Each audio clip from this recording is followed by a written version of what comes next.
کراچی میں press conference کرتے ہوئے سنی اتحاد کونسل کے چیئرمین صاحبزادہ فضل کریم نے کہا کہ سانحہ پاک پتن داتا دربار اور عبداللہ شاہ غازی کے ملزموں کو گرفتار کیا جائے۔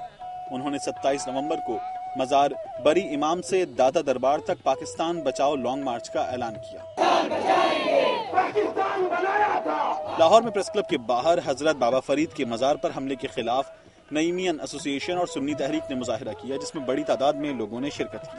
مظاہرین نے پلیکرڈز اور بینرز اٹھا رکھے تھے جن پر مذمتی نعرے درج تھے۔ اس موقع پر مقررین نے کہا کہ مزاروں پر حملے کرنے والا نیٹ ورک ختم نہ کیا گیا تو عوام سول نافرمانی کی تحریک چلانے پر مجبور ہو جائیں گے۔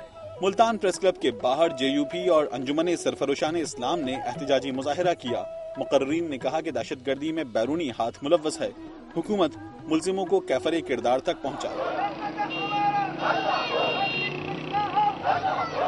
سکھر میں JUP اور سنی تحریک کے کارکنوں نے پاک پتن دھماکے کے خلاف گھنٹہ گھر چوک میں ٹائر جلا کر احتجاجی مظاہرہ کیا۔ شرکاء نے نعرے بازی کرتے ہوئے سڑک بلاک کر دی۔ حیدرآباد میں سنی تحریک نے پاک پتن میں دھماکے کے خلاف احتجاجی مظاہرہ کیا۔ اس موقع پر شرکاء نے زبردست نعرے بازی کی۔ اور اب ایک نظر صوبہ سندھ کی چند خبروں پر۔ ضلع گھوٹکی کے صنعتی اداروں میں مقامی افراد کو نظر انداز کیے جانے کے خلاف انجینئرنگ گریجویٹس ایسوسی ایشن کا احتجاج چھٹے روز میں داخل ہو گیا ہے۔ مطالبات کی منظوری کے لیے لگائے جانے والے بھوک ہڑتالی کیمپ میں 10 انجینئر اور 40 کے قریب پوسٹ گریجویٹ شامل ہیں، جبکہ ضلع بھر میں 300 کے قریب پوسٹ گریجویٹس اور 100 کے قریب انجینئرز شامل ہیں۔ سندھ ترقی پسند پارٹی کے رہنما جام عبدالفتح سمیجو نے کہا کہ اگر مقامی اداروں میں مقامی لوگوں کے لیے کوٹا بحال نہ کیا گیا تو وہ ان فیکٹریوں کا گھیراؤ کریں گے، جبکہ نون لیگ کے MNA ڈاکٹر درشن لال نے دنیا نیوز سے بات کرتے ہوئے کہا کہ وہ گھوٹکی کے بے روزگار تعلیم یافتہ نوجوانوں کے لیے اپنی اعلیٰ قیادت اور اسمبلی فلور پر بات اٹھائیں گے۔ دوسری جانب FFC کی انتظامیہ کا کہنا ہے کہ پرائیویٹ اداروں میں مقامی افراد کے لیے ملازمت کا کوئی کوٹا نہیں ہوتا۔ گزشتہ ہفتے سے جاری احتجاج میں شامل بھوک ہڑتالی کیمپ میں تاحال کسی حکومتی اور عوامی نمائندوں سمیت کسی وزیر نے احتجاجی شرکاء کی خبر تک نہیں لی۔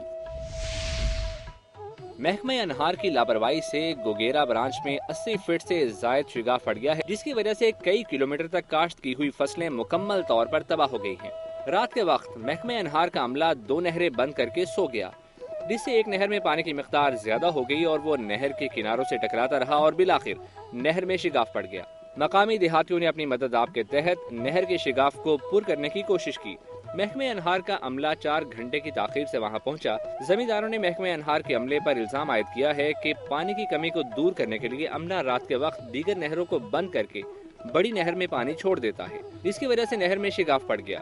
مقامی افراد نے محکمہ انہار کے SDO چودھری محمد اختر کو 4 گھنٹے تاخیر سے پہنچنے پر تشدد کا نشانہ بنایا اور اٹھا کر پانی میں پھینک دیا۔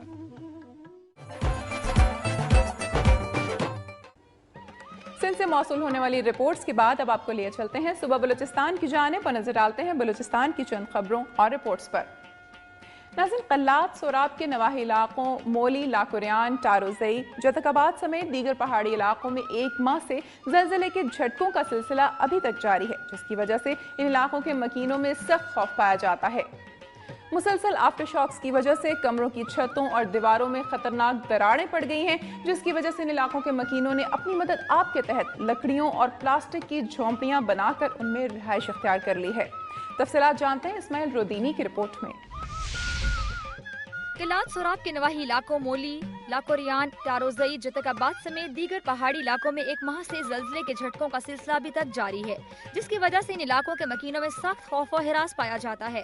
مسلسل آفٹر شاکس کی وجہ سے گھروں کی چھتوں اور دیواروں میں خطرناک دراڑیں پڑ گئی ہیں اور بعض گھروں کی چھتیں مکمل طور پر گر گئی ہیں، جس کی وجہ سے ان علاقوں کے مکینوں نے اپنی مدد آپ کے تحت لکڑیوں اور پلاسٹک کی جھونپڑیاں تیار کر کے ان میں رہائش اختیار کر لی ہے، لیکن اب سردی کی آمد کے ساتھ ان کے تکالیف میں مزید اضافہ ہوا ہے۔